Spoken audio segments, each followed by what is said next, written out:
Hey guys, welcome back to the channel. If you don't remember who I am, my name's Paul. And today, instead of doing an exercise of the week, what we thought we might do this week is show you simple exercises you can do as part of a warm-up and cool down. Don't worry, we're still going to follow the same kind of flow that we've done for the exercise of the weeks.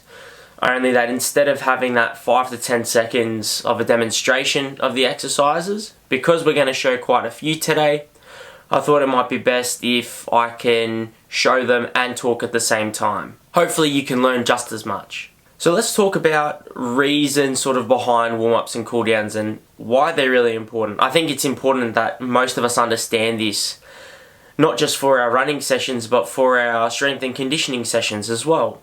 So why do we need to warm up? In terms of a strength and conditioning side of things, it's very important that we make sure that we get blood flow to the muscles that we plan on working. Depending on what the goal of your session is. So, you know, for example, most people who go to the gym like doing arms day or chest day. But you want to make sure that you're performing drills that are going to warm up that area. Because the last thing we want to do is tear a muscle or strain a muscle in the middle of a workout, which then could impact us on completing exercises the next day.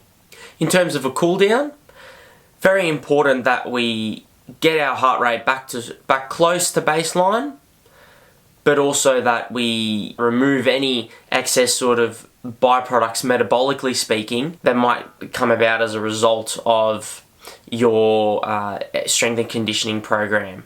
Now, one of the big things that I've sort of learned over the years is that the best time to improve your mobility is during the cool down. Can't stress that enough. There's no point in doing static stretching in a warm-up, especially from a strength and conditioning perspective. The literature tells us that that can actually decrease your performance in the gym. So if you plan on doing static stretching, if you want to increase your muscle length, it's probably best you do them at the end of the session. And we're going to be providing some examples of this in this video today. So sit back, relax, and I hope you enjoy the video. So how I like to start off my warm-ups generally is by doing just some general activity that's gonna increase the heart rate and increase that blood flow like I was talking about. So as you can see here, I'm on my elliptical in my house. You don't have to necessarily be on an elliptical as such. You can use a rowing machine. You can even go for a little jog around the block. Anything that's nice and simple and is really gonna get that heart rate up a little bit. This next drill is famously known as leg swings. You might already do this in your running warm-up, but I like to tend to do this in a gym kind of setting. Make sure just that you're holding on to something so that you don't lose balance. Here I'm going 10 reps forward and backwards on each leg. You can also add in side leg swings. Okay, so a good exercise that can really warm up the shoulders and some of the muscles of the upper body are shoulder rotations. So if I were in a gym in a warm-up, I'd prescribe my athletes to go 10 forward rotations as well as 10 backward rotations. That way we're working the muscles both ways, nice and dynamically, increasing that blood flow, getting them ready for that exercise. These next couple of exercises can really be done on the floor. This first one's what's called a Spider-Man. So start off in the push-up position, and then whichever leg you start off with, let's say it's your left leg, you bring that all the way up to your left hand, just as I'm showing in the video. Try do 3 to 4 on each leg if you're a beginner. Next exercise, very simple, it's what's called a scapular push-up. This is very different to a normal push-up. You're still in that push-up position, but all you're doing is bringing your shoulder blade as close to each other as possible, and then bringing them as far apart as possible. Try doing 5 to 10 reps of this. Next exercise is what we call hip circles. So making sure your feet are shoulder width apart and really going around in a circle from your hips like it says in the name. I would go 10 reps going one direction, so clockwise, and then I would do 10 reps going anti-clockwise. Next drill is what I like to call open book, and I know a lot of swimmers do this. This is where I got inspiration for this exercise. So you're starting on your side of your body, lying down, making sure that both hands are in front of you. And like what I'm doing here, I'm keeping my body facing the same way, and I'm just moving my shoulder back as far as I can, and then bringing it back towards my other hand. I recommend you do 5 to 10 reps on each side of this exercise. The next exercise is what I like to call a caterpillar. You can do this on the spot for this exercise, as I'm doing right now. Nice and simple. You start up standing up, keeping your legs nice and straight, touch your toes, then crawl your arms out so you're in the push-up position, and then keeping your legs nice and straight, bring your hands back to your feet, and then stand up again. Another good exercise you can do is none other than the lunges, so both the forward and the side lunges. I've shown you videos on these before, but in a warm-up you can just use body weight. I recommend that you do probably 5 to 10 reps on each leg.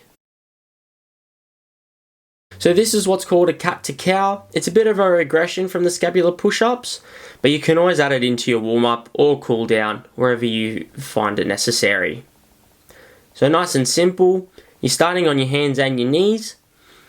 You're bringing your shoulder blades away again as far as possible. That back should come up, looking a bit like a cat when they first wake up. And then what you're going to do is you're going to bring your lower back down, you're going to bring your shoulder blades together, looking a little bit like a cow. I suggest you do 5 to 10 reps of this in your warm-up or your cool down.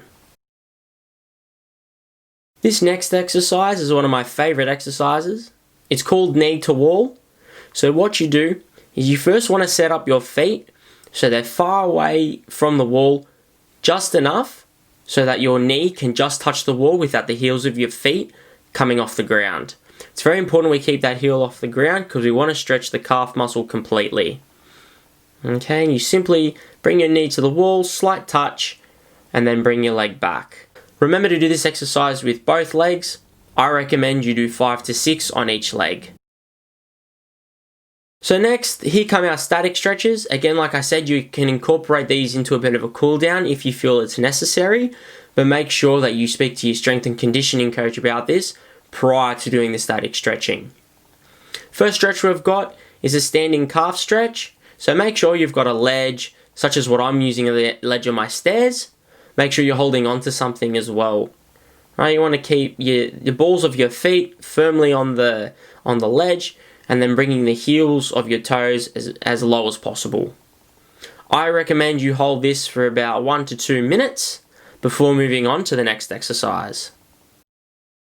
This next exercise is what's called a half pigeon stretch, or a glute stretch as it's commonly known. And what you do, like I'm doing right now, bringing one knee as high as I can, and then bringing that leg across my torso, so it should end up underneath the other leg. Make sure you're holding this stretch for about 30 seconds on each leg before moving on to your next drill. This final stretch is a lunge stretch that moves into a couch stretch. So how this works, you can keep one knee on the ground and one foot up like I'm showing right here, making sure you're squeezing through your glutes as you do this stretch so you can get the most out of it. Hold this stretch for about 10 to 15 seconds, and then if you can, bring the foot that's on the floor behind you all the way up to your butt. So you use your hands for this like I am at the moment. If you're finding that difficult with your balance, you can always put your foot up behind a couch.